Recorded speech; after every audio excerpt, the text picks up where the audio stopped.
पेशावर से आपको खबर दें, पेशावर में खैबर पख्तूनख्वा एपेक्स कमेटी के इजलास में दहशतगर्दी में मुआवन गैर कानूनी सरगर्मियों के खिलाफ सख्त इकदाम का फैसला किया गया। NCP गाड़ियों की प्रोफाइलिंग और मदारिस के रजिस्ट्रेशन से मुतालिक मामलात का भी जायजा लिया गया। बात करते हैं डॉन न्यूज़ के नुमाइंदे आरिफ हयात हमारे साथ मौजूद हैं। आरिफ हयात, बताइएगा एपेक्स कमेटी इजलास में मजीद क्या तफसीलात हैं?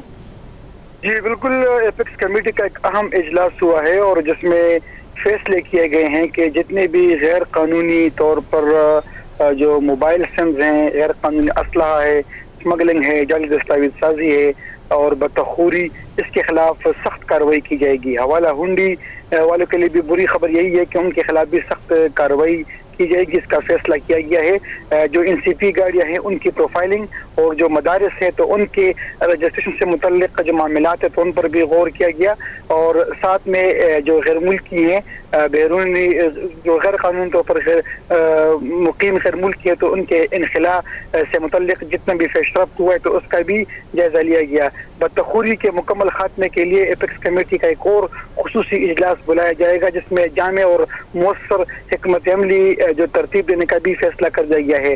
इजलास में जो दहशतगर्दी में मुआविन साबित होने वाली गैर कानूनी सरगर्मियां हैं तो उनके खिलाफ भी सख्त इक़दाम जारी रखने का फैसला किया गया। खुसूस तौर पर तालीमी इदारों में जो मनशियात की सप्लाई करते हैं तो उन अफराद की निशानदही और उनकी फौरी तौर पर गिरफ्तारी और उनके खिलाफ सख्त कार्रवाई का भी फैसला किया गया। जी, एपेक्स कमेटी के इजलास के हवाले से अपडेट करते आरिफ हयात, आपका बहुत शुक्रिया।